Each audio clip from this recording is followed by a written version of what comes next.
الحمد لله وكفى وسلام على عباده الذين اصطفى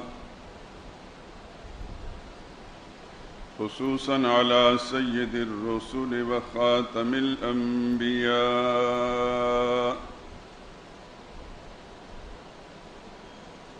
وعلى آله المجتبى وأصحابه الأتقياء. أما بعد فإن خير الحديث كتاب الله وخير الهدي هدي محمد صلى الله عليه وسلم وشر الأمور محدثاتها وكل محدثة بدعة وكل بدعة ضلالة وكل ضلالة في النار.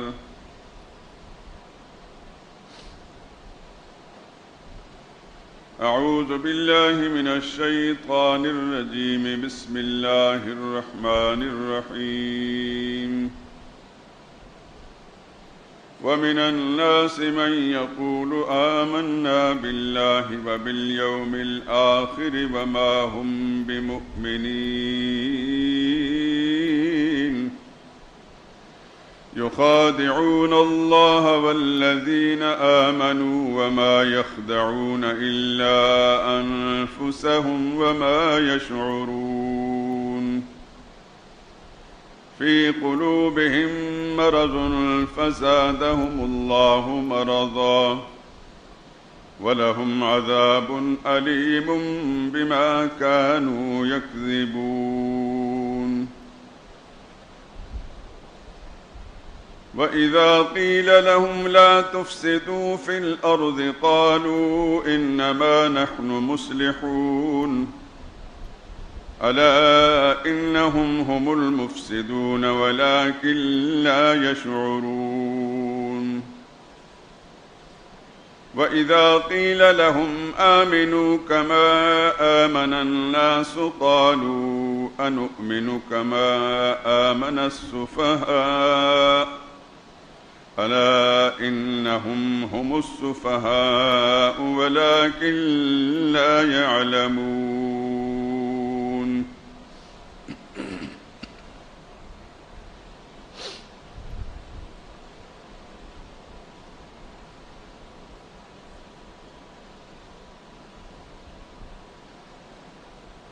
اور کچھ لوگ ایسے ہیں جو کہتے ہیں کہ ہم اللہ پر اور آخرت پر ایمان رکھتے ہیں حالانکہ وہ مومن نہیں.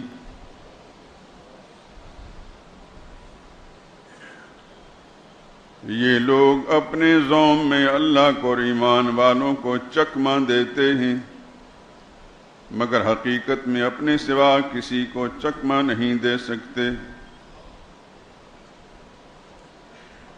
اور انہیں شعور نہیں.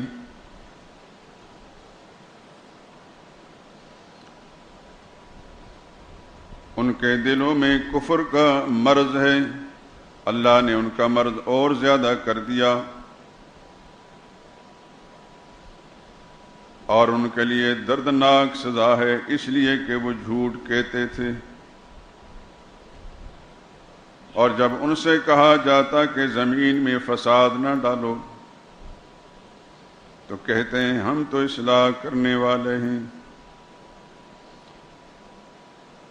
سن لو یقیناً یہ لوگ فساد ڈالنے والے ہیں لیکن انہیں شعور نہیں. اور جب ان سے کہا جاتا کہ جس طرح یہ صحابہ ایمان لائے تم بھی ایمان لاؤ تو کہتے ہیں بھلا جس طرح یہ بیوقوف ایمان لائے ہم اسی طرح بھی ایمان لائیں. سن لو یہی بیوقوف ہیں لیکن نہیں جانتے. سبحان ربک رب العزت عما یصفون وسلام علی المرسلین والحمد للہ رب العالمین.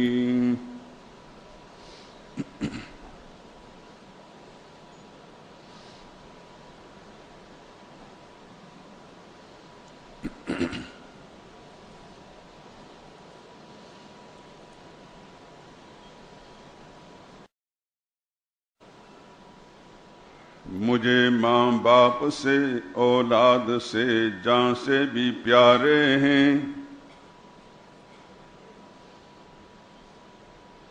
مجھے ماں باپ سے اولاد سے جان سے بھی پیارے ہیں، صحابہ راحت قلب و جگر آنکھوں کے تارے ہیں۔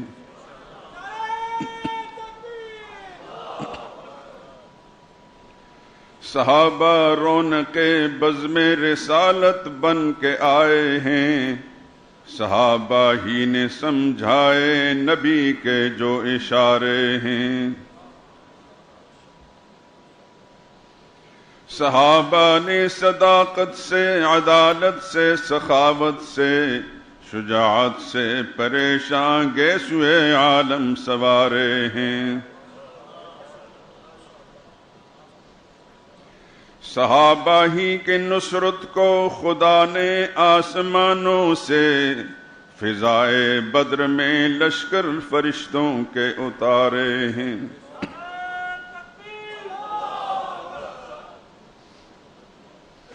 صحابہ کو خدا نے عز و تمکین و رضا بخشی، خدا کے برگزیدہ ہیں، رسول اللہ کے پیارے ہیں۔ ابو بکر عمر عثمان و حیدر نے محبت سے نبی کے بعد بھی یکجان ہو کر دن گزارے ہیں۔ ظہور اللہ کے محبوب نے ارشاد فرمایا، صحابہ آسمان رشد کے روشن ستارے ہیں۔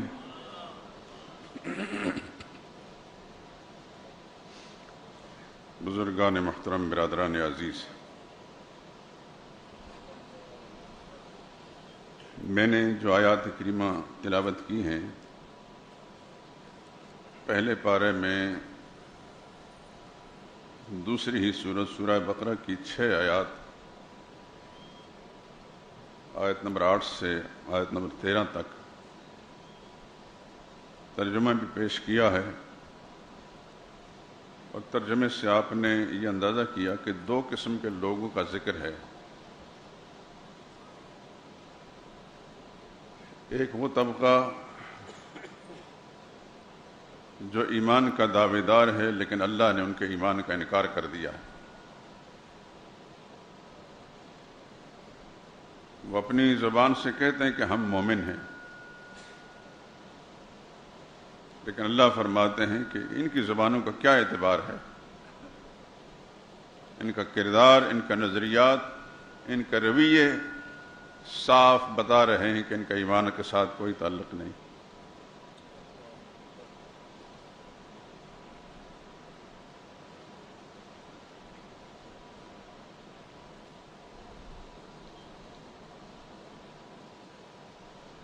بات صاف ہے، کوئی شخص اندر سے کھوٹا ہو اور اپنے آپ کو کہے کہ میں مسلمان ہوں، مومن ہوں، تو اس کے کہنے سے کیسے مسلمان سمجھا جا سکتا ہے؟ ہمارا پنجاب کا وزیر قانون قادیانیوں کے بارے میں کہتا ہے کہ وہ اپنے آپ کو مسلمان کہتے ہیں، لہذا ہم ان کو کافر نہیں کہہ سکتے۔ کل ہی آپ نے ایک انٹرویو ان کا سنا ہوگا، شامت اعمال سے میں نے بھی دیکھ لیا، اور تب سے اب تک میری طبیعت پر بڑا ایک منفی اثر ہے۔ یا اللہ، یہ پڑھے لکھے لوگ ہو کر اتنے بڑے منصب پر پہنچ کر بھی انہیں کفر اسلام کا پتہ نہیں۔ ایسے صلح کلی ہیں یا اقتدار کے اس قدر لالچی ہیں، یہ کب تک یہ اقتدار؟ اس دھرتی پر انسانوں نے بھی دیکھے اور آسمان کے ستاروں نے بھی دیکھا کتنے اقتدار پر آئے اور کتنے ہی پابند زمیں ہو گئے۔ اسی پاکستان میں ایوب خان بھی تھا کہ جس کے فیصلوں کے سامنے پورے ملک میں چڑیا بھی نہیں پھڑک سکتی تھی۔ یہ نام نہاد سارے سیاستدان اس نے بالکل زمین بوس کر دیے تھے، آپ کو مجھ سے زیادہ یاد ہوگا جو مجھ سے زیادہ عمر رکھنے والے دوست ہیں.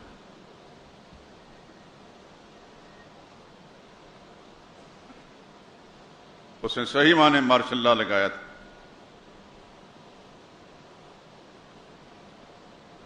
یہاں کسی سکندر مرزا بھی دیکھا تھا،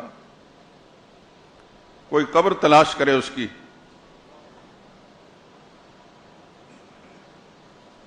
شاید اس دھرتی پر اس کی قبر نہیں ملے گی. یہاں یحییٰ خان بھی تھا،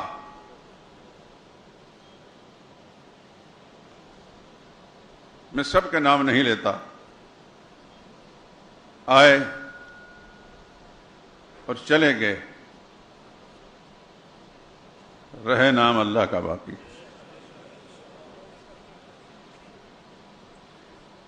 شاید اس صدی میں چند لوگ ان کے نام لیں، 10-20 سال 50 سال کے بعد ان کے نام لینے والے بھی کبھی نہیں ہوں گے. اس قدر خوف ہے. اندازہ ہوا کہ ایک اقلیت، غیر مسلم اقلیت، اس ملک کی پارلیمنٹ نے ان کو اقلیت قرار دیا اور اس آواز کو پوری دنیا میں سنا گیا اور پورے عالم کے مسلمانوں کو پتہ چلا کہ احمدی نام کے لوگ جو قادیانی کہلاتے ہیں یہ مسلمان نہیں ہیں، ان کا نظریہ غلط ہے. پوری دنیا میں ان کو کافر سمجھا گیا.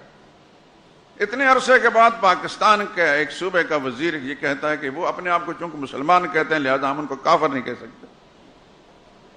قرآن کی آیت آپ کے سامنے، وَمِنَ النَّاسِ مَن يَقُولُ آمَنَّا بِاللَّهِ وَبِالْيَوْمِ وَمَا هُمْ بِمُؤْمِنِينَ.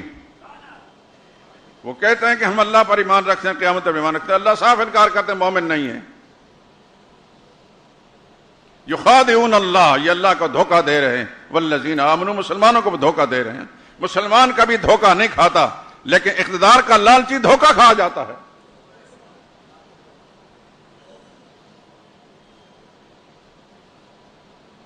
کیا ہے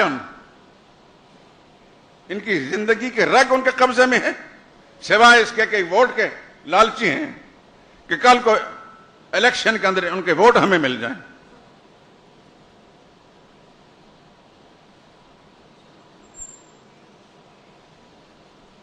مضمون میرا صحابہ کا ہے، اسی طرف میں جا رہا ہوں، لیکن ضمناً یہ آیت اچانک میرا ذہن منتقل ہوا کہ بار بار کہہ رہے وہ اپنے آپ کو مسلمان کہتے ہیں لہذا ہم ان کو کافر نہیں کہہ سکتے. مسلمان اس وقت بھی کہتے تھے جب اسمبلی انہوں نے کافر قرار دیا تھا. اس ملک کے وزیر اعظم نے اپنے قلم سے لکھا یہ غیر مسلم دار اسلام سے خارج ہیں. اور کس قدر جھوٹا ہے. آج اخبار کے اندر کہتے ہیں میں نے ان کو نہیں کہا کہ یہ مسلمان ہیں، اس کی اپنی زبان سے ہر سننے والے نے سنا. اخبار میں بیان دے دیا کہ نہیں میں ان کو کافر نہیں سمجھتا، میں مسلمان نہیں سمجھتا. ان لوگوں کے بات کا کیا اعتبار ہے؟ خیر سے یہ مسلم لیگ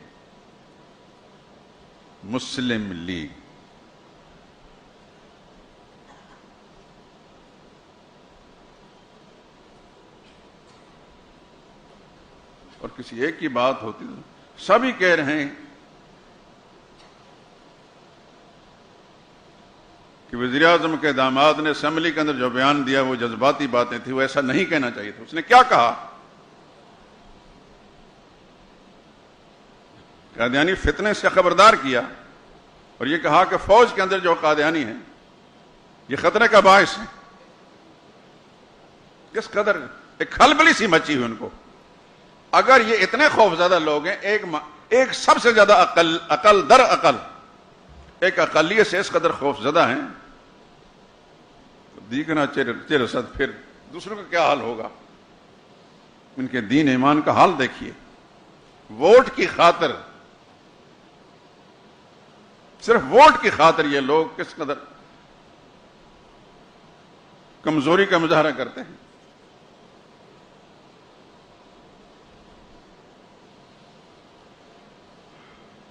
قرآن کریم کی یہ آیات جو میں نے تلاوت کی ہیں پہلے پارے کے ابتدائی 2 رکوعوں میں سے آیات ہیں.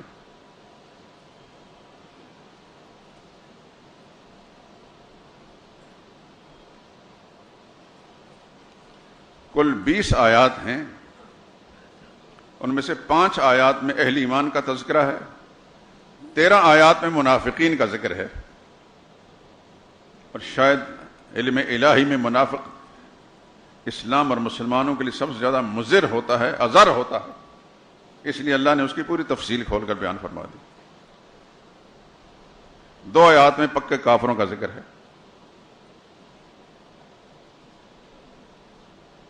ان الذین کفروا سواء علیہم اانذرتم ام لم تنذرہم لا یؤمنون، کافروں کے لیے برابر ہے، سمجھائیں یا نہ سمجھائیں نہیں مانیں گے۔ ختم اللہ علی قلوبہم، اللہ نے ان کے دلوں پر مہر لگا دی۔ یہ 2 آیتیں ہیں۔ اس کے بعد پوری 13 آیات کے اندر منافقین کا تذکرہ ہے، اور یہ آیات جو میں نے پڑھی انہی میں سے ہیں۔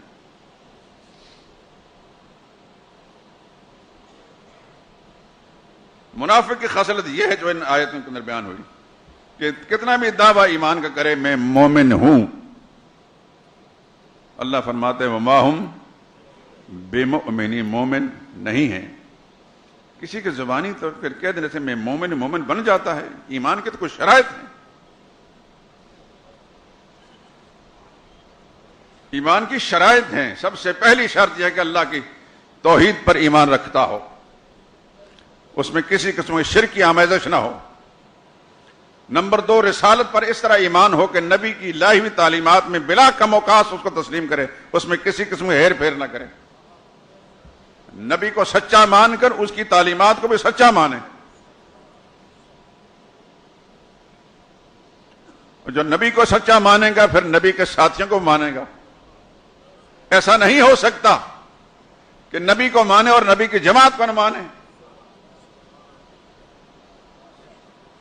یہ ایمان کی بنیادی شرائط میں سے ہیں۔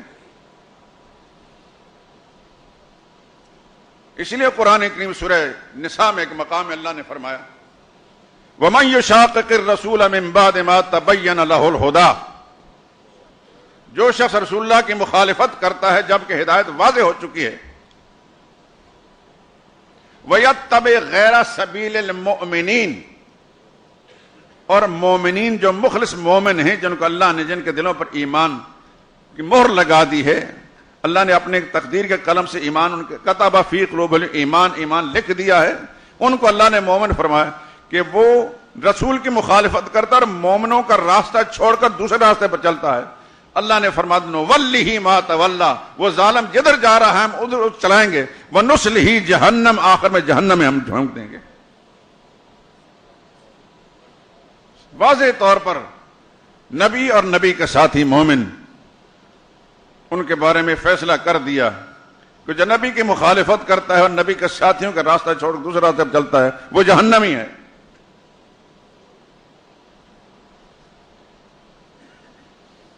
قرآن کریم نے صحابہ کے ایمان کو معیار قرار دیا ہے۔ سن لیے اچھی طرح میرے دوستوں، میں گزارش کروں سب دوستوں سے، ہمارا یہ بیان ایک درس ہوتا ہے، تقریر نہیں ہوتی۔ درس ایک سبق ہوتا ہے۔ اس لیے میں قرآن آیات کے حوالے سے آپ حضرات کی خدمت میں کچھ چیزیں پیش کرتا ہوں۔ مثلا یہ آیت ہے کہ پہلے تو منافقوں کا ذکر آیا کہ جو صحابہ اکرام کے بارے میں کہتے ہیں کہ یہ تو بے وقوف ہیں، اللہ نے ان کو الا انہم ھم الصفا، یہ بے وقوف ہیں، ان کے ایمان کا بھی انکار کیا اور ان کو بے وقوف بھی قرار دیا۔ اور پھر فرمایا وَإِذَا قِيلَ لَهُمْ آمِنُوا كَمَا آمَنَ النَّاسُ، ان لوگوں کو کہا جاتا ہے کہ تم بھی ایسے مومن بنو جیسے میرے نبی کے ساتھی مومن بنے، کیونکہ یہ ان کا ایمان معتبر ہے اللہ کے نزدیک۔ قالوا، تو جواب میں کہتے ہیں انؤمن كما آمن السفہاء، ہم ان بے وقوفوں کی طرح جن کو اپنے فائدے نقصان کی تمیز نہیں، ہم تو بڑے ہوشیار لوگ ہیں، ہم تو صلح کلی قسم کے لوگ ہیں، ہم تو کہتے ہیں یہ بھی راضی رہے وہ بھی راضی رہے، با مسلمان اللہ اللہ، با برامن رام رام، مسلمان ملے تو اللہ اللہ کہتے ہیں، برامن مل جائے تو رام رام کرتے ہیں۔ اللہ فرماتے ہیں الا سن لو انہم ھم السفہاء، یہ جو صحابہ کو بے وقوف کہتے ہیں یہی بے وقوف ہیں، ولکن لا یعلمون، ان نادانوں کو سمجھ نہیں ہے۔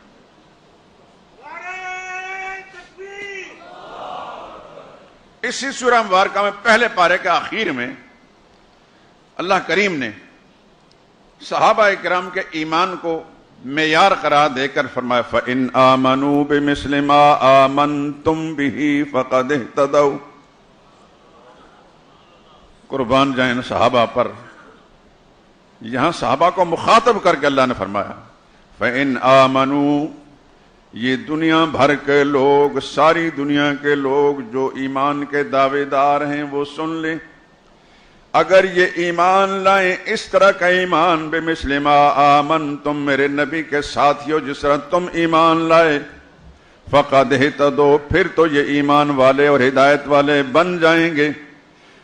وَإِن تَوَلَّوْا، اگر آپ کی طرح ایمان نہ لائے، اس سے منہ موڑ لیا، فَإِنَّمَا هُمْ فِي شِقَاقٍ، تو یہ مخالف ہیں. صاف لفظ میں اللہ نے فرما دیا کہ ایمان وہ معتبر ہے جو صحابہ کے ایمان. میں قرآن کریم کی آیات مختلف مقامات سے آپ کی خدمت پیش کر رہا ہوں، اس لیے کہ ہمارے اس زمانے میں جس میں میں اور آپ زندگی گزار رہے ہیں، قرآن سے لا تعلقی کے سبب سے اور مذہبی طبقات کی بددیانتی اور خیانت کے سبب سے عام مسلمانوں کو صحابہ کا مرتبہ مقام معلوم نہیں ہوا. کس سے کہانی دنیا بھر کے سنا دیں گے لیکن اللہ کا قرآن کھول کر نہیں بیان کریں گے.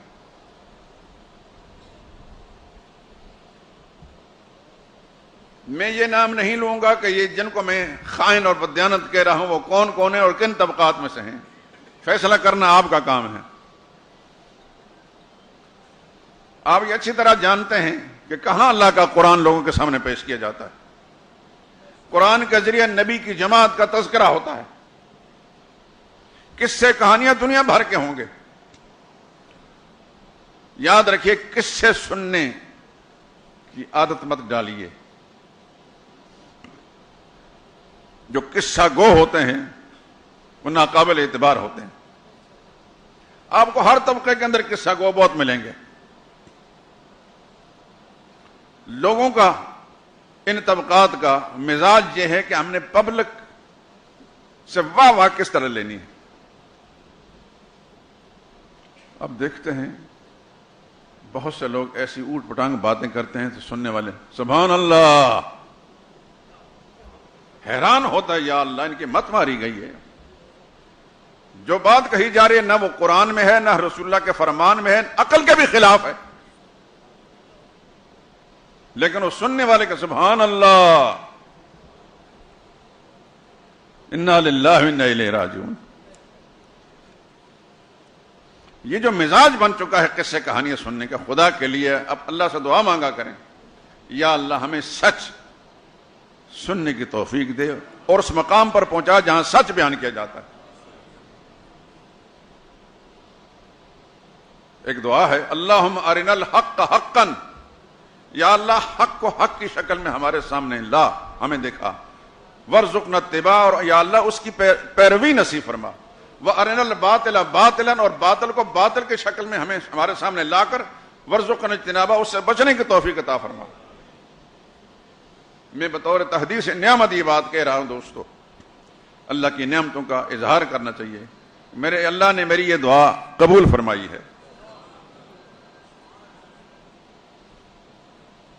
اللہ کے ان گنت انعامات جو مجھ پر ہیں ان میں سے ایک یہ بھی ہے کہ اللہ تعالیٰ نے بدو شعور سے ہی مجھے ہر باطل غلط موقف سے میرے دل کو چاٹ کر دیا ہے، اور ہر سچائی جو اللہ کے نزدیک سچائی ہے، خدا کے قرآن کے اور نبی کے فرمان کے مطابق، اللہ نے اس طرح میرا میلان کر دیا. اس لیے میں واضح طور پر کہتا ہوں آپ حضرات سے بھی کہ اللہ سے دعا مانگا کریں ہمیشہ. اس پر کوئی فیس نہیں لگتی. اللہ سے مانگے نا تو اللہ فیس نہیں مانگتا تم سے. اس کی قبولیت کے لیے مجھے اتنی فیس دو. ادعونی استجب لکم، اس کا اعلان ہے، اس کا واضح فرمان ہے، مجھ سے مانگو میں تمہاری دعائیں قبول کرتا ہوں.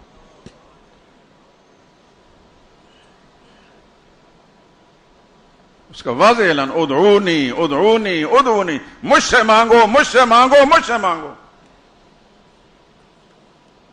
وہ کریم اور مہربان رب مجھے اور آپ کو یہ کہہ رہا ہے کہ مجھ سے مانگو، پھر ہم اپنا اس سے مانگنے کے بجائے منہ موڑ لیں، تو ہم سے بڑا ناشکرہ بھی دنیا میں ہو سکتا ہے۔ اللہ سے یہ دعا مانگا کریں، اللہ تعالیٰ ہر باطل سے آپ کا دل اچاٹ کر دے گا۔ کسی بھی مجلس میں جائیں گے، وہاں اول پھول بکنے والا جو بھی ہوگا، آپ کا دل بالکل اچاٹ ہو جائے گا۔ یہ بات قرآن کے بھی خلاف ہے، نبی کے فرمان کے بھی خلاف ہے، عقل کے بھی خلاف ہے۔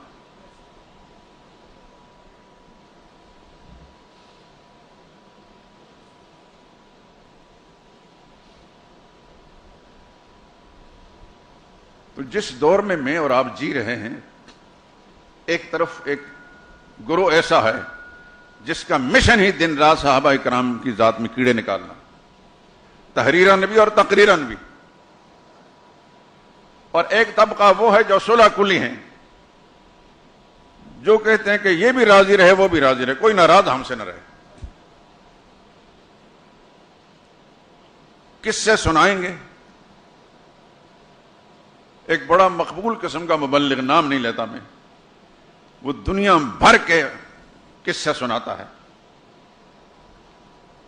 اور جب صحابہ کا تذکرہ آتا ہے قرون اولیٰ کے مسلمانوں کا، تو ایسا لگتا ہے کہ یہ کسی مسجد میں نہیں، کسی باڑے میں بیٹھ کر بات کر رہا ہے۔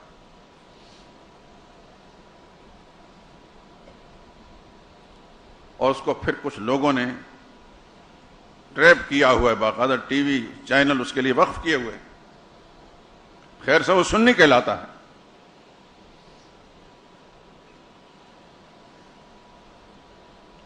لیکن سیدھی سی بات واضح طور پر کہتا ہوں، ایک زمانہ ایسا تھا کہ مجھے اس سے بڑی محبت تھی، یہاں میں نے اس سے بیان بھی کرایا، لیکن جب مجھے اصل صورتحال معلوم ہوئی، اللہ کی قسم اتنا ہی میرا دل اس سے بچاٹ ہوا۔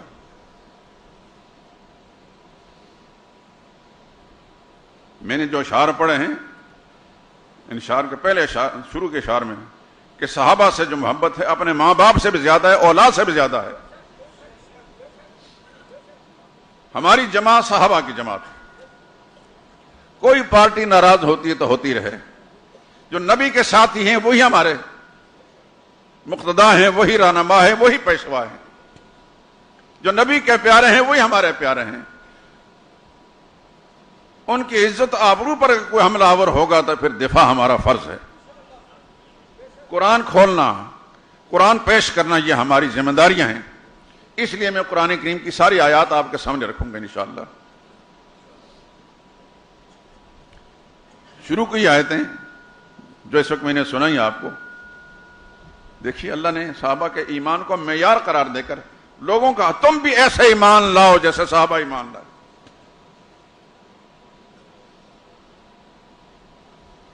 کیوں؟ کہ صحابہ کے ایمان جو ہے اللہ نے لکھا ہوا تھا۔ یہ بات کہاں ہے؟ قرآن میں، اولئک کتب فی قلوبہم الایمان، یہ وہ لوگ ہیں جن کے دلوں میں اللہ نے ایمان لکھ دیا ہے۔ دنیا کے انسانوں کا لکھا ہوا دوسرے انسان آ کر مٹا ڈالتے ہیں، لیکن میرے رب کے لکھے ہوئے کو دنیا میں کوئی طاقت نہیں مٹا سکتی۔ اللہ نے فرمایا وَلَكِنَّ اللَّهَ حَبَّبَ إِلَيْكُمُ الْإِيمَانَ۔ انداز دیکھیں قرآن کا، میرے نبی کے ساتھیوں، ان کو مخاطب کر کے، الیکم، وَلَكِنَّ اللَّهَ حَبَّبَ إِلَيْكُمُ الْإِيمَانَ، اللہ نے تمہارے لیے ایمان کو محبوب بنا دیا ہے۔ کس نے محبوب بنایا؟ اللہ نے۔ اللہ نے جب ایمان محبوب بنا دیا تو پھر ان کے مومن ہونے کا انکار کرنا، اس کی کیا حیثیت رہ جاتی؟ کچھ لوگ کہتے ہیں کہ حضور صلی اللہ علیہ وسلم کی وفات کے بعد 3-4 آدمی مسلمان باقی رہتے، باقی سب مرتد ہو گئے تھے۔ ابو ذر رہ گئے تھے، مقداد رہ گئے تھے، سلمان رہ گئے تھے۔ اس روایت میں تو حضرت علی کا بھی انکار کرتے ہیں کہ وہ مومن نہیں رہے تھے، لیکن بعض دوسری روایتوں میں بچا لیتے ہیں حضرت علی کو، ہاں وہ بھی مومن رہ گئے تھے۔ گویا 23 برس میں رسول اللہ نے جو محنت کی ساری بیکار گئی، معاذ اللہ ثم معاذ اللہ۔ اس دھرتی پر جتنے اللہ نے نبی بھیجے کامیاب رہے کہ نہیں رہے؟ آپ کا ایمان ہے؟ نبی کامیاب ہو کر دنیا سے تشریف لے گئے. سب سے بڑا کامیاب نبی کون گزرے ہیں؟ محمد مصطفیٰ صلی اللہ علیہ وسلم. اور یہ صرف جذباتی بات نہیں، صرف غلو عقیدت والی بات نہیں. حقائق یہ ہیں کہ جس طرح محمد مصطفیٰ صلی اللہ علیہ وسلم کو ساتھی ملے، آپ پوری انبیاء کی تاریخ پڑھ لیں، کہیں سے بھی کسی بھی کتاب سے پڑھ لیں، جیسے مخلص محمد مصطفیٰ ساتھی ملے ایسے کسی نبی کے ساتھی مخلص نہیں تھے. سب سے زیادہ کامیاب نبی کون تھے؟ محمد مصطفیٰ صلی اللہ علیہ وسلم. اور جو شخص یہ کہتا ہے کہ حضور کے وفات کے بعد وہ سارے کا سارے مرتد ہو گئے، اسلام چھوڑ گئے تھے، تو پھر دوسرے الفاظ میں وہ ظالم یہ کہنا چاہتا ہے سب سے زیادہ ناکام نبی تھے محمد مصطفیٰ صلی اللہ علیہ وسلم. معاذ اللہ ثم معاذ اللہ. نبی کامیاب تھے کہ نہیں تھے؟ نبی سے بڑھ کر آدم کی اولاد میں دوسرے کو کامیاب نہیں گزرا. امام شافعی کا قول ہے کہ 1,00,000 سے زیادہ صحابہ کرام تھے. کسی معمولی آدمی کی بات نہیں، بہت بڑے فقیہ، امت کا ایک بہت بڑا مجتہد، اس کا تجزیہ یہ ہے کہ 1,00,000 سے زیادہ صحابہ کرام، 40-50 ہزار کے لگ بھگ صحابہ کے تذکرے ہم نے بھی دیکھے، لیکن ہمارا علم ناقص ہے. ایک بہت بڑا مجتہد وقت جس کی امامت پر، جس کی جلالت علم پر ساری دنیا کا اجماع ہے، وہ کہتے ہیں کہ 1,00,000 سے زیادہ صحابہ تھے.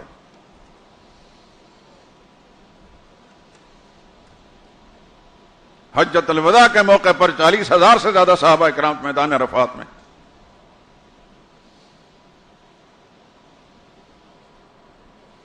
یہ سب کے سب مومن تھے. قرآن کیا کہتا ہے؟ قرآن سچا ہے؟ بولیے قرآن سچا ہے. آپ منہ سے بولیں گے، فرشتے نوٹ کر کے لے جائیں گے.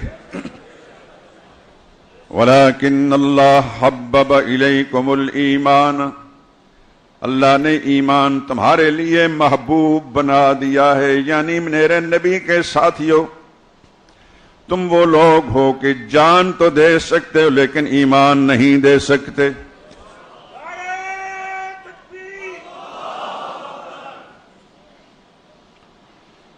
اسلام میں سب سے پہلے شہادت کے رتبے پر فائز ہونے والی مقدس خاتون،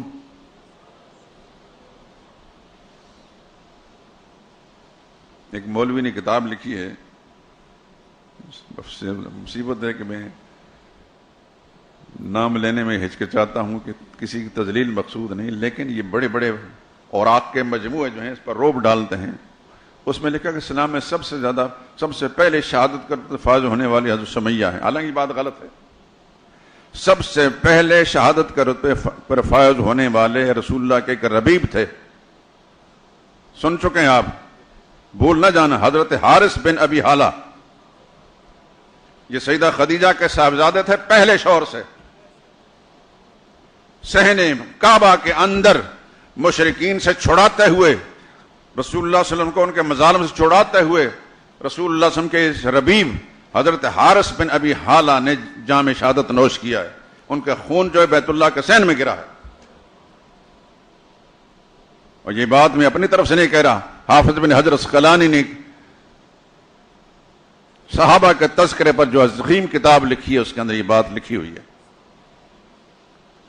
اب مصیبت یہ ہے کہ کاغذ کالا کرنے کا شوق تو ہوتا ہے، ادھر سے کچھ لے لی، ادھر سے کچھ لے لی، ادھر سے لے لی، ادھر سے لے لی، کتاب بن گئی. یہ نہیں دیکھتا کہ کوئی ناقدانہ نظر سے بھی دیکھے گا. تو خیر، صحابیات میں سب سے پہلے شہادت کے رتبے پر فائز ہونے والی کون ہیں؟ وہ غلامی کی زندگی گزارنے والا خاندان، حضرت عمار، ان کے والد یاسر، ان کی والدہ سمیہ رضوان اللہ تعالی علیہم اجمعین. ابو جہل نے ان کو پکڑا، غریب خاندان تھا، کوئی ان کا قبیلہ نہیں تھا، غلامانہ زندگی گزارنے والے، کوئی ساتھ دینے والا نہیں تھا. مسلمان بھی اس وقت اتنے کمزور تھے، کوئی ان ظالموں کا ہاتھ نہیں پکڑ سکتا تھا. اس نے کہا دو راستے ہیں تمہارے سامنے، یا محمد سے بغاوت کا اعلان کرو، یا دوسرا راستہ موت ہے. تو سیدہ سمیہ نے سب کہو رضی اللہ تعالی عنہا وعن سائر صحابت اجمعین، اللہ سب صحابہ سے راضی ہو جائے. کہنے لگے یہ نشہ وہ نشہ نہیں جسے کوئی ترشی اتار دے. جان دے سکتی ہوں، ایمان نہیں چھوڑ سکتی. اور ایسا ہی ہوا. جسم کے 2 ٹکڑے گوارا کر لیے. ایک ٹانگ ابو جہل نے ایک اونٹ کے ساتھ باندھی، دوسرے اونٹ کے ساتھ باندھ کر دائیں بائیں ہکایا. نتیجہ آپ کے سامنے ہے. 2 ٹکڑے ہونا گوارا کر لیا لیکن نبی سے بغاوت کا اعلان نہیں کیا. یہ ہے ایمان. ایسا کوئی مانے جنا ہے دنیا میں صحابہ کے بعد ایسے ایمان والا؟ ان سیاہ باطن لوگوں کی کیا حیثیت ہے؟ اپنے خبیث دماغ کے اندر ان کی مذمت کا تصور لا کر اپنی پلیت زبان سے بکتے ہیں.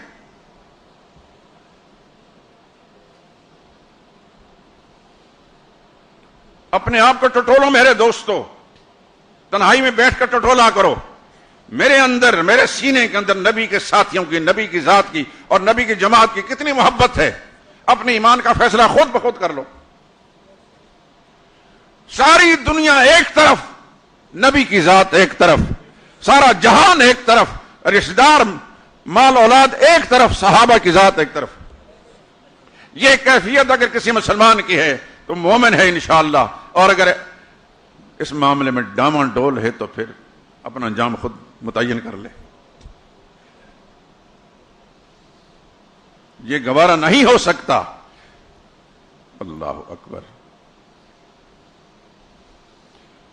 صحابہ، سیدنا صدیق اکبر کی بات مجھے یاد آئی. رسول اللہ صلی اللہ علیہ وسلم کے وصال کے فوراً بعد جب ایک فتنہ پھیلا ارتداد کا، مرتد کھڑے ہوئے.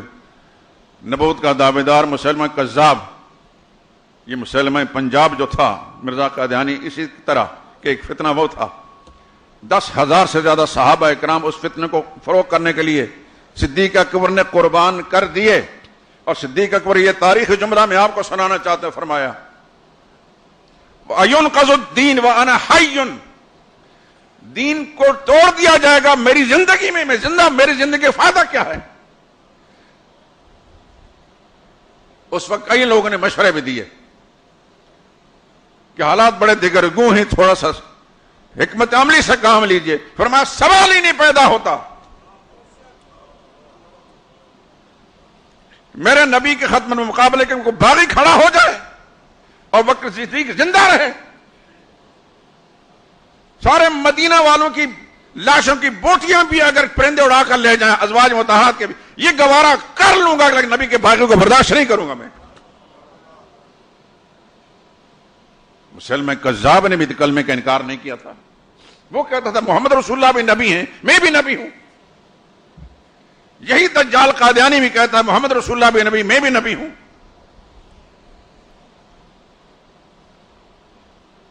میرے دوستو، جس فضا میں اور آپ سانس لے رہے ہیں بڑی خوفناک صورتحال ہے. یہ جو واقعہ 2-4 روز کے اندر ہوئے، اس سے پتہ چلا ہے کہ ایک اقلیت جو ہے کس قدر اس ملک کے اقتدار کے اعصاب پر سوار ہے اور کس قدر اقتدار خوفزدہ ہے. ذہناً تیار رہیے میرے دوستو، شاید پھر ختم نبوت کی تحریک چلے.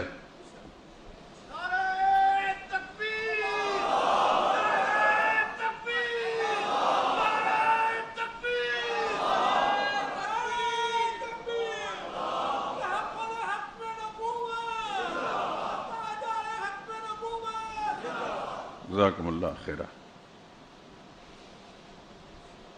تو صحابہ تو وہ ہیں جسم کے ٹکڑے کرا لیے لیکن نبی سے بے وفائی نہیں کی. آج ہم صحابہ کی مذمت سن کر، ان کی پر تنقید اور تنقیص اور توہین سن کر خاموش ہو جائیں، یہ ممکن نہیں. ہمیں پتہ ہے، ہم جانتے ہیں ایک وقت اس دنیا کو چھوڑنا ہے. موت کا وقت مقرر ہے، جس طرح میرے اللہ نے لکھی ہے اسی طرح موت آئے گی. موت سے ڈر کر کلمہ حق کہنا چھوڑ دیں، یہ کسی مومن کی شان نہیں ہے. اللہ سے دعا کریں کہ خدا ہمیں ایمان پر استقامت نصیب فرمائے. تو صحابہ کرام کے ایمان کو اللہ نے معیار حق قرار دیا ہے.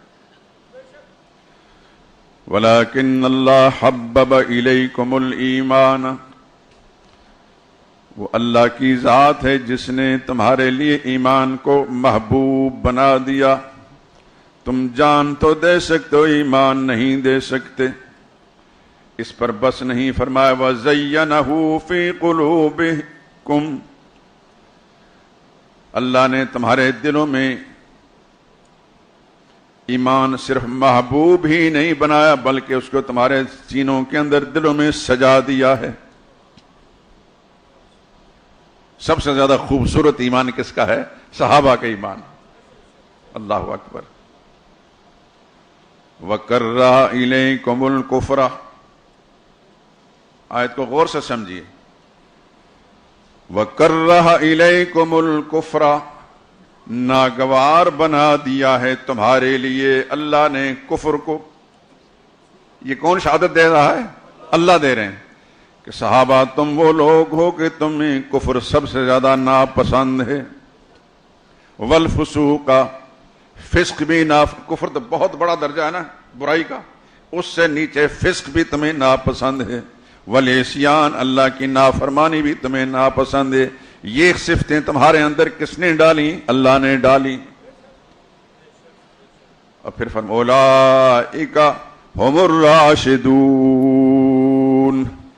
یہ سارے کے سارے لوگ، سارے کے سارے صحابہ راشد ہیں. بات سمجھ میں آ رہی کہ نہیں آ رہی؟ میں کیا کہنا چاہتا ہوں؟ صحابہ سب راشد ہیں، صحابہ سب راشد ہیں. صرف 4 راشد نہیں، سب صحابہ راشد ہیں. یہ کون کہہ رہا ہے؟ میرا رب. اولئک ہم جمع کا صیغہ، جمع کس؟ اولئک، یہ سب لوگ، ہم الراشدون، یہ سب راشد ہیں، ہدایت والے ہیں. ایک زمانے میں ہم سنتے تھے 5 تن پاک. جن شخصیتوں کا نام ہم واقعتاً ان کو پاک سمجھتے ہیں، لیکن ہم کہتے ہیں سب تن پاک. 5 تن پاک نہیں، سب تن پاک. نبی کا ہر صحابی، ہر تعلق والا، ساری نسبتیں نبی کی پاک ہیں. نبی پاک اور نبی کی ساری نسبتیں پاک ہیں. اس کے بعد ایک اور طبقہ پیدا ہو، کہتے کہ حق چاریہ. کیا ہے؟ تحریروں کے اندر بھی آتا ہے. جہلم میں ایک بزرگ گزرے ہیں، ان کے کچھ عقیدت مند، ان کے مرید، ان کے پیروکار، انہوں نے حق 4 یار کا نعرہ لگایا. بظاہر تو سادہ لوگ سمجھتے ہیں یار واقعتاً رسول اللہ صلی اللہ علیہ وسلم کے صحابہ کے بڑے عاشق ہیں. حق 4 یار جو کہتے ہیں، تو باقی ناحق ہیں. 4 یار اگر حق ہیں تو باقی سب ناحق ہیں. اس لیے جس طرح وہ 5 تن پاک غلط ہے، سب تن پاک یہ صحیح ہے. حق 4 یار غلط ہے، حق سب یار.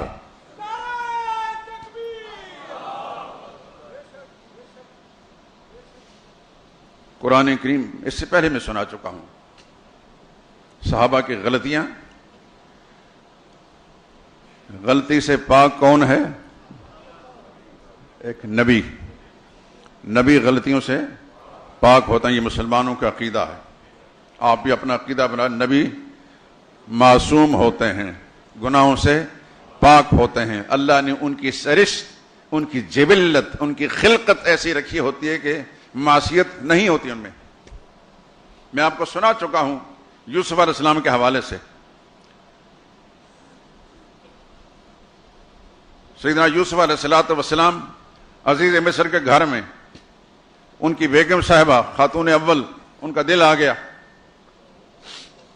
حسن و جمال خداداد تھا، نبوت کا نور بھی ان کے چہرہ انور پر تھا.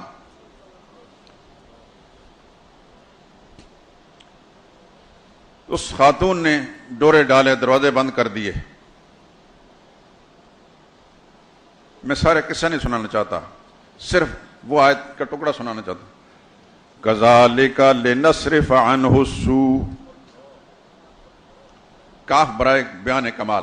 ہمارے اساتذہ فرمایا کرتے تھے کذالک کا جو لفظ آتا ہے جس کے وہاں کاف کا لفظ بیان کمال، یہ ہمارا کمال تھا. لنصرف عنہ السوء، ہمارا کمال تھا کہ ہم نے یوسف سے برائی کو ہٹا دیا.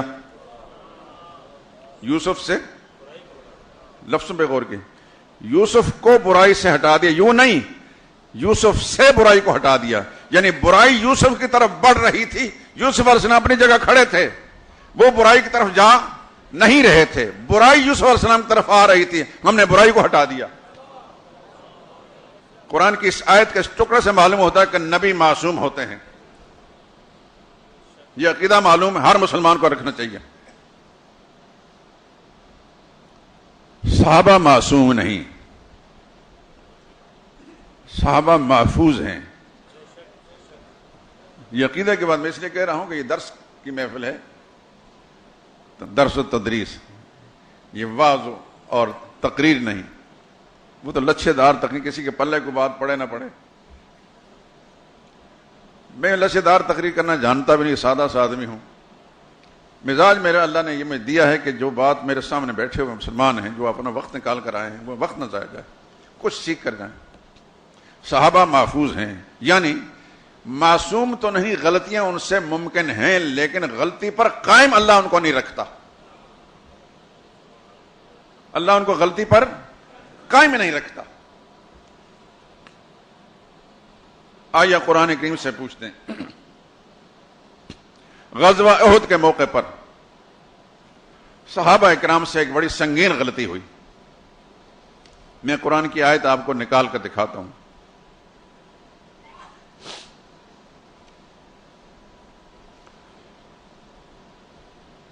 مشرکین نے صحابہ اکرام کی غفلت کو دیکھ کر اس درے سے حملہ کیا. آپ جب احد کے میدان میں جاتے ہیں تو وہ درہ بھی آپ کو دکھایا جاتا ہے کہ اس مقام سے مشرکین نے حملہ کیا تھا. آپ نے بھی بارہا دیکھا ہوگا، اللہ بار بار وہاں حرمین شریفین کی زیارت نصیب فرمائے مجھے بھی اور آپ کو بھی، اور وہاں جو مناظر ہیں ان سے سبق سیکھنے کی توفیق دے. حضور صلی اللہ علیہ وسلم نے صحابہ اکرام کا 50 آدمیوں کا ایک دستہ وہاں متعین کیا تھا کہ ہمیں فتح ہو یا شکست، تم نے یہ درہ نہیں چھوڑنا. یہ نبی کی فراست تھی اور جنگی ترکیب تھی. آج دنیا کفر، مغربی دنیا ریسرچ کر رہی ہے کہ مسلمانوں کا پیغمبر کتنا بڑا جنگی جرنیل تھا. آج اتنی ترقی کے باوجود بھی اس سے زیادہ بہتر تدبیر کوئی کرنے والا نہیں. صلی اللہ علیہ وسلم حضور نے وہ دستہ وہاں مقرر کیا کہ تم نے یہاں سے نہیں ہٹنا، ہمیں فتح ہو یا شکست. اللہ نے مسلمانوں کو فتح دے دی.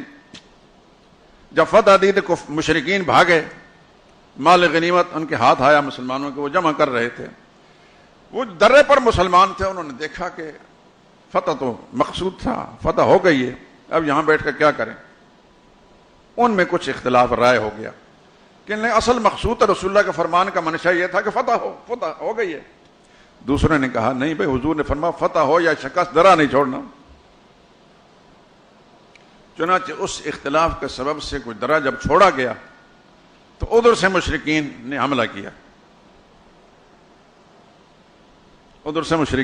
کیا، اور صحابہ اکرام چونکہ ہتھیار کھول بیٹھے تھے، بے خبری کے اندر جب ان پر حملہ ہوا تو ایسی بھگدڑ مچی کہ پھر قدم نہ جم سکے، کوئی ادھر کوئی ادھر.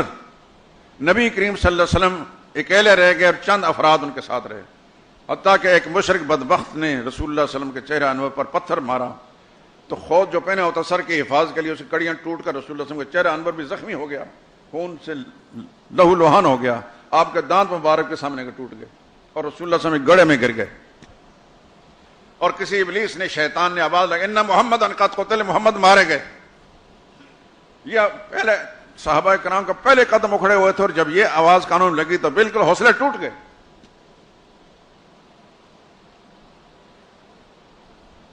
تو حضور صلی اللہ علیہ وسلم کس طریقے سے اٹھے تو ایک صحابی کو فرمایا کہ ان کو آواز دو.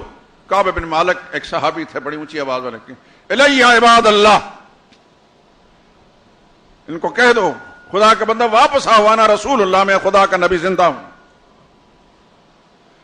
چنانچہ جس کے کان میں یہ آواز پڑی وہ وہاں سے جو زخموں سے چور چور تھے ایسے ہی زخمی حالت میں واپس آئے. لیکن اس قدم اکھڑنے کا سبب سے، ایک بھگدڑ مچنے کے سبب سے اتنا بڑا نقصان ہوا کہ 70 صحابہ اکرام شہید ہوئے، سیدنا حمزہ سید الشہداء بھی شہید ہوئے، جس میں ٹکڑے ٹکڑے ہو گئے، رسول اللہ زخمی ہو گئے، کتنا بڑا نقصان ہوا اس ذرا سی بے تدبیری کے سبب سے۔ یہ بے تدبیری کس نے کی تھی؟ صحابہ نے۔ یہ غلطی کس نے کی تھی؟ صحابہ نے۔ اب چاہیے تو یہ تھا کہ اللہ تعالیٰ ان کو معاف نہ کرتے، یعنی بظاہر حالات یہ کہ ان کی وجہ سے حضور زخمی ہو، ان کی وجہ سے حضور کے محبوب چچا ٹکڑے ٹکڑے ہو گئے، 70 صحابہ شہید ہو گئے، لیکن اللہ ظاہر کو نہیں دیکھتے، اللہ اندر کو دیکھ کر اندر کو جھانکتے ہیں، اللہ اندر کو جھانکتا ہے۔ میں اس لیے سارا قصہ میں نے تھوڑا پس منظر سنا دیا۔ اب میں قرآن کی آیت آپ کے سامنے رکھتا ہوں۔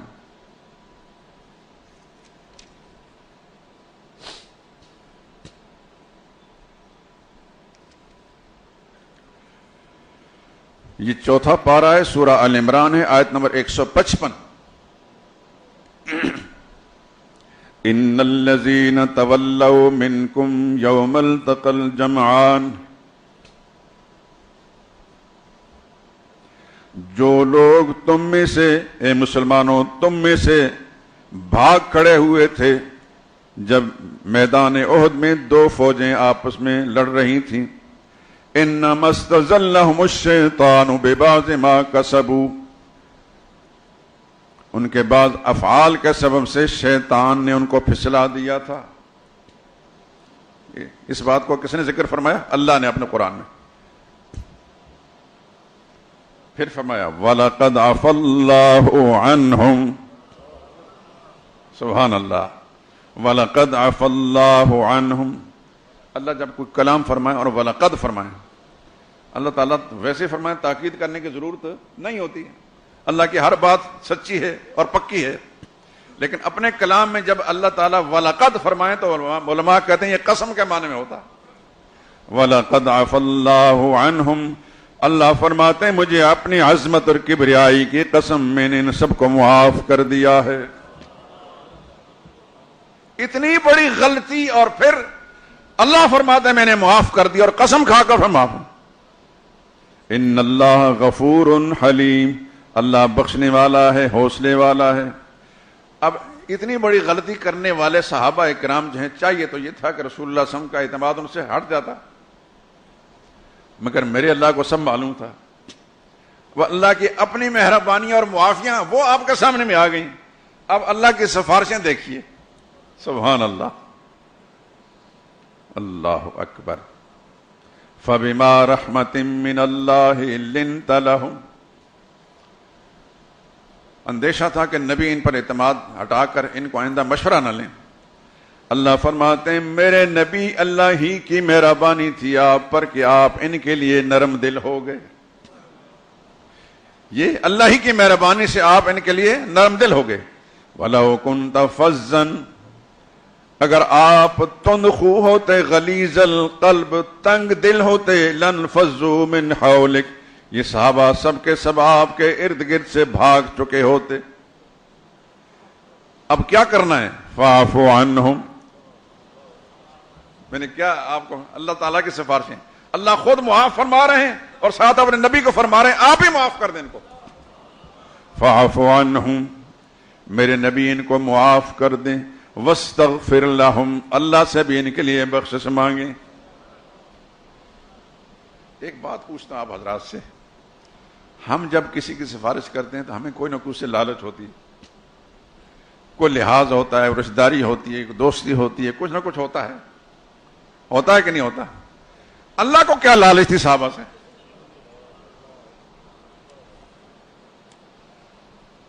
ہم کسی سفارش کرتے ہیں کہ اس کا کام ہو جائے ورنہ یہ ناراض ہو جائے گا، اللہ کو کوئی ڈر تھا کہ صحابہ ناراض ہو جائیں گے؟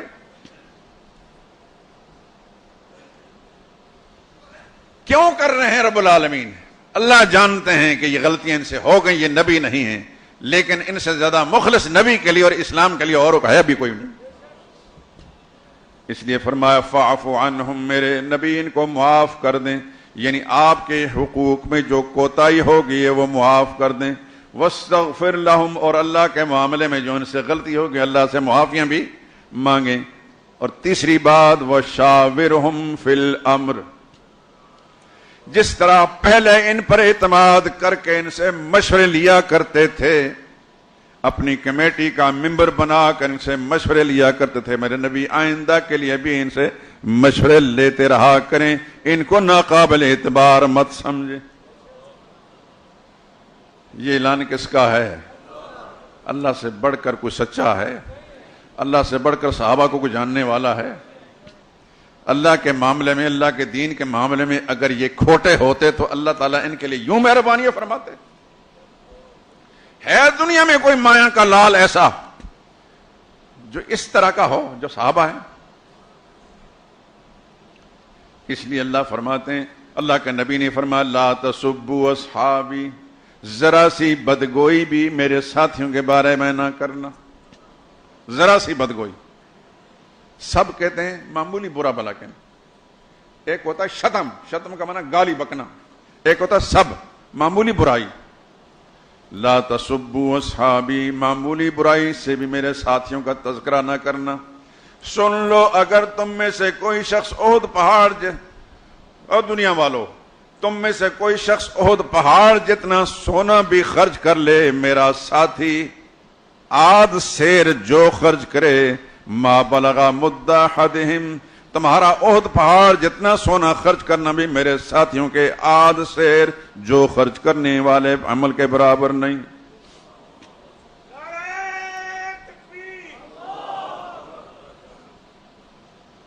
صحابہ میں سے ایک عشرہ مبشرہ میں سے ایک صحابی حضرت سعید بن زید،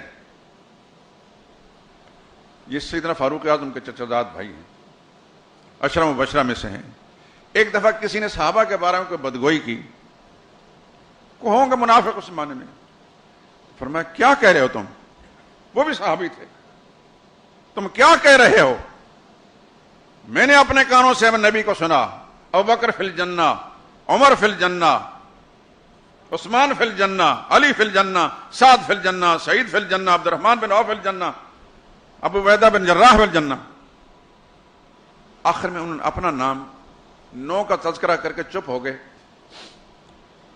اپنا ذکر نہیں کیا تواضعاً۔ تو پھر پوچھا کسی نے کہ وہ 10واں کون ہے؟ پہلے نہ بولا کہ ان نے کہ 10واں میرا نام تھا۔ پھر انہوں نے ایک بات فرمائی، میرے سامنے تم صحابہ کے تذکر اس طرح کرتے ہو، لمشہد احدکم،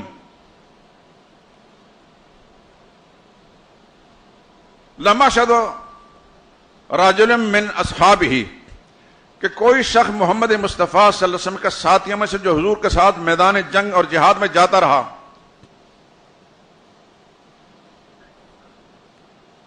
اگر تم میں سے کسی شخص کو عمر نوح بھی مل جائے تو میرے نبی کے ساتھیوں کے ایک دن میدان جہاد میں جا کر جو گرد آلود ہوئے ہیں، وہ جو اجر انہوں نے حاصل کیا، تم میں سے عمر نوح بھی مل جائے تو تم اس کا رتبہ حاصل نہیں کر سکتے۔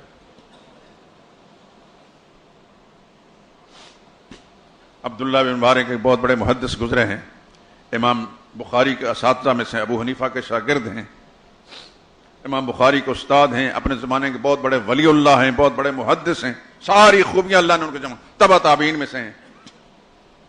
ان سے کسی نے پوچھا، ان باتوں کو دل کی تختی پر لکھ لیں دوستو، ایہما افضل، معاویہ ام عمر بن عبدالعزیز، ان دونوں میں سے افضل کون ہے؟ معاویہ افضل ہے یا عمر بن عبدالعزیز؟ معاویہ صحابی ہیں، عمر بن عزیز تبع تابعین میں سے ہیں، بڑے عادل خلیفہ ہیں، بڑے نیک نام خلیفہ ہیں۔ پوچھنے والے نے پوچھا معاویہ اچھا ہے یا یہ؟ تو میری طرح کا، ہماری طرح کا کوئی ہوتا تو اوٹ پٹانگ ہانگتا رہتا، وہ اتنا بڑا محدث ہے اور ولی اللہ ہے، کہنے تم ان دونوں کا تقابل پوچھ رہے ہو؟ حیرت ہے تم پر۔ وہ کہنے الغبار الذی دخل انف فرس معاویہ مع رسول اللہ صلی اللہ علیہ وسلم خیر من الف عمر بن عبدالعزیز، وہ گرد و غبار جو رسول اللہ صلی اللہ علیہ وسلم کے ساتھ میدان جہاد میں جاتے ہوئے گرد و غبار اڑ اڑ کر معاویہ کے گھوڑے کی ناک میں بیٹھتی تھی. جس گھوڑے پر حضرت معاویہ سوار ہوتے تھے اس کے گھوڑے کی ناک میں جو گرد و غبار بیٹھتی تھی وہ گرد و غبار بھی 1000 عمر بن عبدالعزیز سے زیادہ افضل ہے.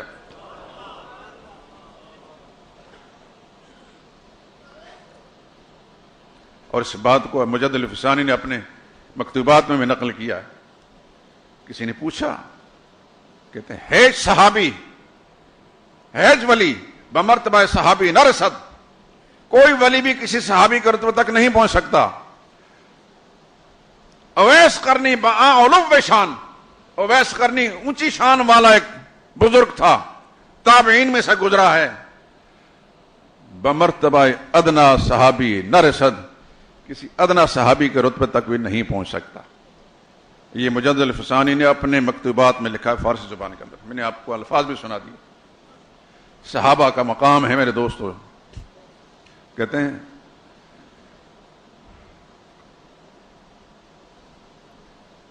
قدر زر زرگر بداند قدر جوہر جوہری. سونے کی قیمت سنہرا جانتا ہے. یوں تو پیتل بھی چمکتا ہے، سونا بھی چمکتا ہے، لیکن سونار بتاتا ہے کہ یہ سونا اور یہ پیتل.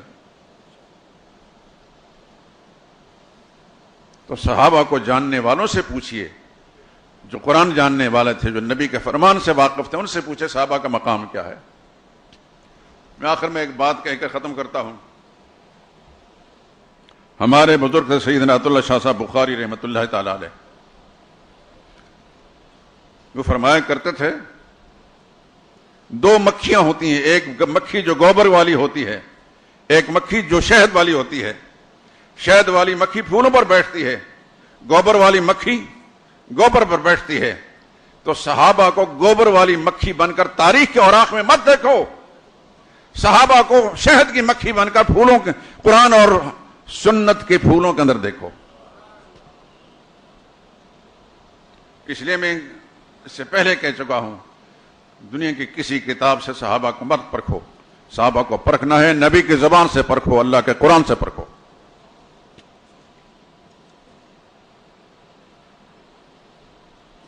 یہ ویسے کہانی ہے. احد میں پیغمبر صلی اللہ علیہ وسلم کے دان بارش شہید ہونے کے صبر سن کر ویس کرنے میں دان توڑ دیے. وہ تو ظالموں نے توڑ دیے. یہ دان کیوں توڑ رہے تھے؟ یہ کون سی سنت تھی؟ یہ نبی کریم صلی اللہ علیہ وسلم کی تعلیم تھی؟ پتہ نہیں لوگوں نے ایسی کہانیاں مشہور کر رہے ہیں. خدا ان کو ہدایت دے. وہ اللہ کے ولی تھے اور اہل علم اور ولایت کے مقام پر لوگ کبھی غلط کام نہیں کرتے. یہ بتائیے کہ اگر کوئی شخص سیدنا حمزہ رضی اللہ تعالیٰ عنہ کی شہادت کی خبر سن کر کہ حضور کے محبوب چچا بھی تھے جس نے ٹکڑے کرتے، اپنے آپ کو قتل کرنا شروع کر دے، خودکشی کر دے کہ میں بھی مرنا چاہتا ہوں، یہ جائز ہوگا؟ خودکشی جائز ہے؟ تو یہ کس شریعت کی تعلیم ہے کہ وہاں ظالم نے، دشمن نے دانت توڑا تو میں اپنے دانتوں کو خود توڑنا شروع کر دوں؟ یہ کوئی نبی کی تعلیم ہے صلی اللہ علیہ وسلم؟ اس سے زیادہ بدعقلی کی اور بدفہمی کی اور کیا مثال ہو سکتی ہے؟ ہمارے شیخ حضرت شیخ القرآن رحمہ اللہ فرمایا کرتے تھے دنیا میں جھوٹ چل نہیں سکتا جب تک اس کو کسی اللہ کے مقبول بندے کی طرف یا کسی نبی کی طرف یا کسی ولی کی طرف منسوب نہ کیا جائے. کھوٹا سکہ چلانا ہے تو پھر اس کو نبی کی طرف منسوب کر لو یا ولی کی طرف منسوب کرو، ہاتھوں ہاتھ لے لیں گے. ہم بھی بچپن سے سنتے چلے آئے، لیکن اویس قرنی رحم اللہ تعالی کی ایسی شان نہیں تھی. وہ بہت بڑے اللہ کا ولی تھے، وہ اس قسم کی بےہودہ حرکت نہیں کرنے والے. سبحانک اللہم و بحمدک اشہد ان لا الہ الا انت استغفرک.